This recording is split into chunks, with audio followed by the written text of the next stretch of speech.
In a narrow alley where the sunlight barely filters through the broken roofs, John appeared like a familiar shadow. Nearly 60 years old, he lived alone in a makeshift house by the river. Every day, people would see him hunched over, collecting bottles and scraps of paper. But no one knew that he once had a different life, a life he desperately tried to hide. That day, the rain was pouring down heavily. As usual, John pushed his old rusty cart out onto the street. But suddenly, in a large trash bin by the roadside, he found a luxurious leather wallet. Inside, there was a large sum of money and personal identification papers. The rain poured relentlessly on his face, but his hands trembled not from the cold, but from the growing dilemma in his mind. "This is a chance to change my life," a voice whispered in his mind. But at the same time, his conscience reminded him, "But this isn't yours." John decided to check the wallet more closely and discovered that it belonged to a man named David, a successful businessman. On the business card inside, there was a phone number. So he stood there in the rain, frozen, torn between the long-standing poverty and the temptation before him. Just a few minutes later, a group of young men passed by and saw John holding the wallet. One of the boys shouted, "Hey, old man! You found a wallet and now you're planning to run away." Without waiting for John to explain, they rushed over and snatched the wallet from his hands, checking the money inside and looking at him with disdain. "Don't think you can get away with it just because you're old. You were planning to steal, weren't you?" John trembled, trying to explain, "No, I was about to find a way to return it." But they didn't listen. They scolded and mocked him in the middle of the busy street. Passers-by stopped to watch, but no one spoke up to defend him. Finally, an older woman from the group spoke up. "All right, give me the wallet. I'll help you call this number. But next time, don't do something suspicious like this." John took the wallet from the woman's hands, his eyes red and swollen. This simple story had turned into a wound in his heart. He didn't blame the people, but he started to question himself. Is it true that someone like me, so poor, is no longer trusted by anyone? Would John return the wallet? And would David, the owner of the wallet, recognize the heart of a poor man like John? What would happen if the truth about the wallet was twisted? After returning home from the rain, John could not stop worrying. The wallet contained a fortune for him, but he had made up his mind to return it. The next morning, he took out his old phone and dialed the number written on the business card inside the wallet. The phone rang and a deep voice answered. "Hello, this is David." John hesitated. "Hello, I'm the one who found your wallet yesterday. It has money and documents inside. I want to return it." There was silence on the other end for a few seconds before David's tone suddenly shifted, becoming more serious. "Where are you?" "I'll come right away." John arranged to meet David at a cafe near his neighborhood. When David arrived, his neat appearance and confident demeanor were in stark contrast to the image of a poor man like John, who collected scrap. "I'm the one who called you," John said nervously, holding out the wallet towards David.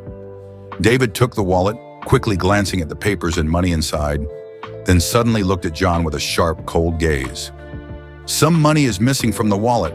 Tell me the truth, did you take it?" That statement hit John like a punch to his pride.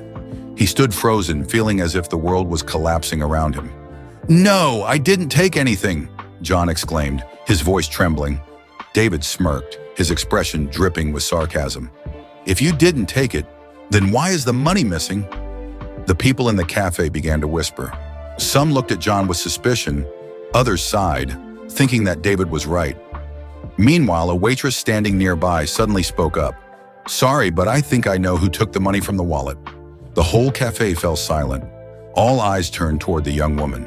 "Last night, I saw a group of young men grab the wallet from his hands outside. They checked the wallet and then walked away. They might have taken the money."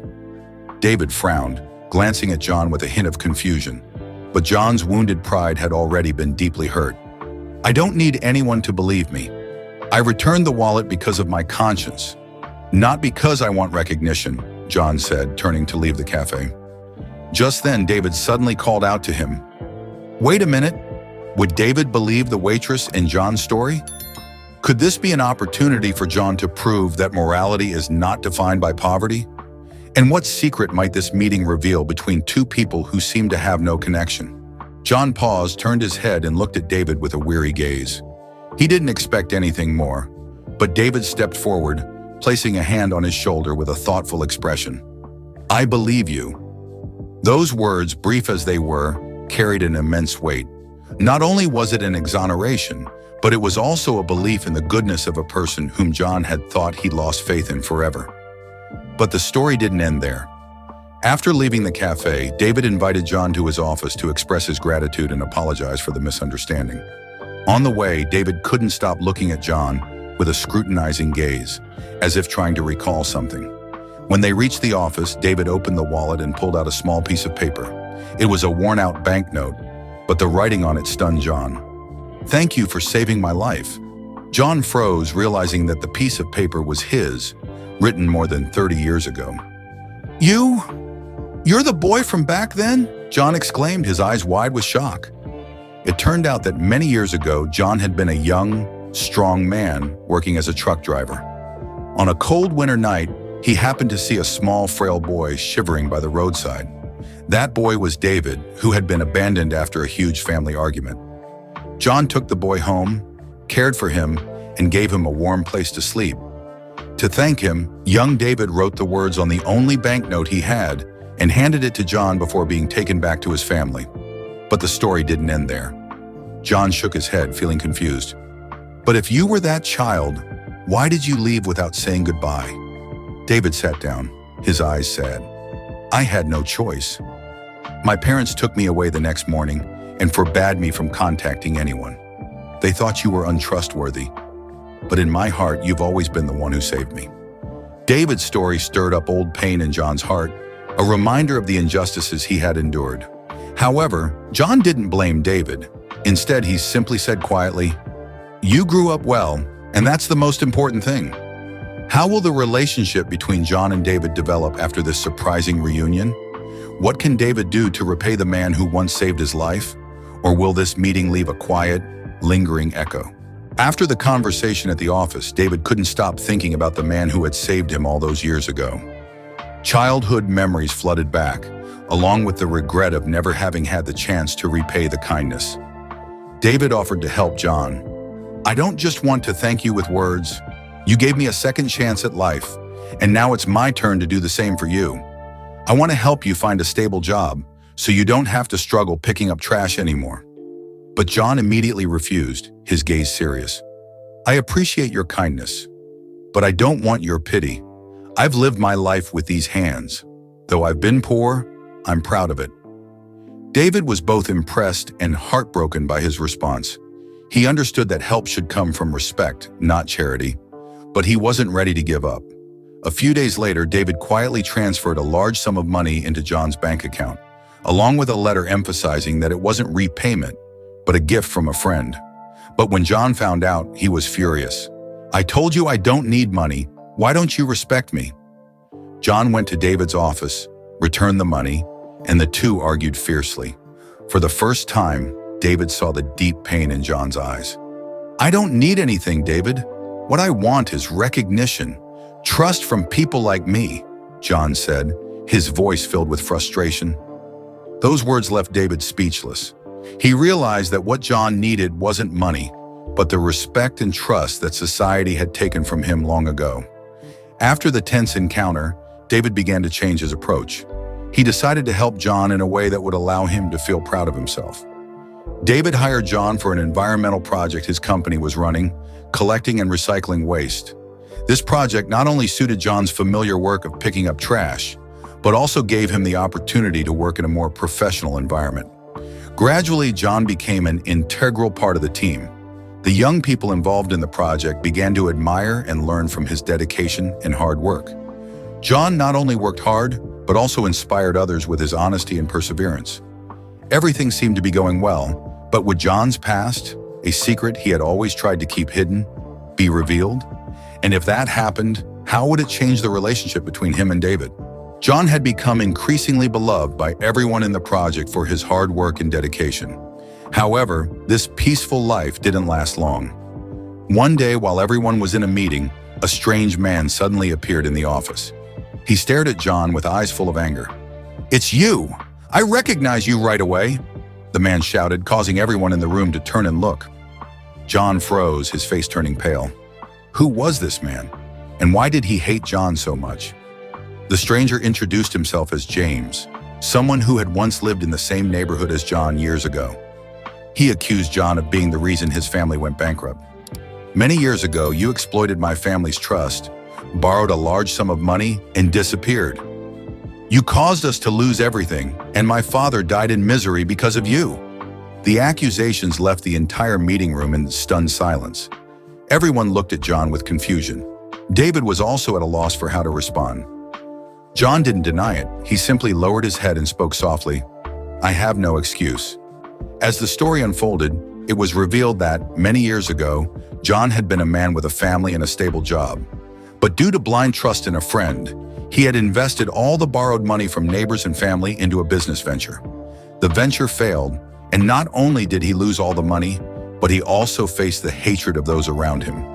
John chose to leave, living a solitary life as a form of self-punishment. I don't deny my mistakes, John said, his voice choked with emotion. But I've tried to make amends by living honestly and not causing harm to anyone else. I don't expect forgiveness, but please let me continue this life with whatever little dignity I have left. His words left James silent.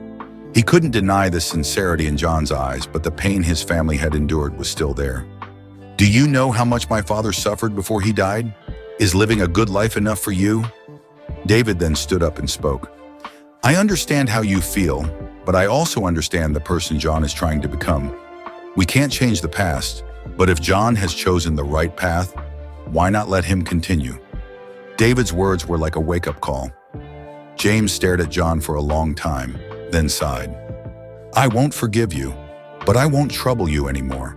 Live according to what you say. After the secret of John's past was revealed, could he continue his life? And what would David, the person John once helped, do to protect him from the doubts of others? After the tense event, the atmosphere in the project grew cold. Some colleagues began to distance themselves from John, even though he continued to work as diligently as before. He didn't complain or try to explain, but deep down he knew that things would never be the same again. David, who had witnessed everything, could not accept seeing John suffer from this injustice. He decided to do something that could change everything. He organized a meeting with all the employees in the project to share John's story, hoping to reveal the true person he was. At the meeting, David stood in front of everyone and recounted in detail the story of when he was a young boy and John had saved him. John is not only the person who saved my life, but he is also proof that people can make mistakes, but they also have the right to start over. If it weren't for him, I wouldn't be standing here today. David paused, looking everyone in the eye, then continued. He has paid for his mistakes for decades. Now we have the chance to help him rebuild his life. Let's not let the past prevent us from seeing the true value of a person.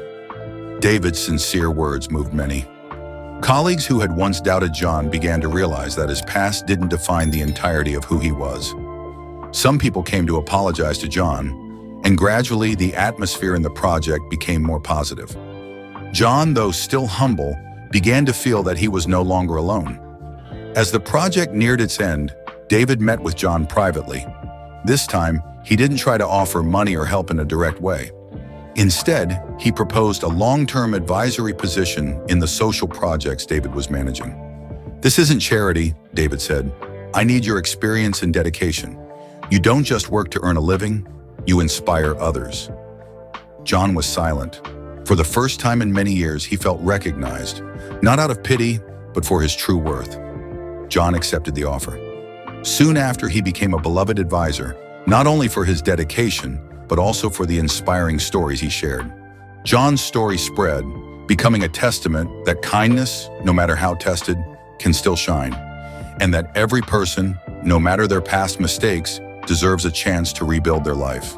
Life is not always fair, but it is the way we face adversity, uphold our ethics, and show compassion that truly defines who we are. Thank you for listening to this inspiring story.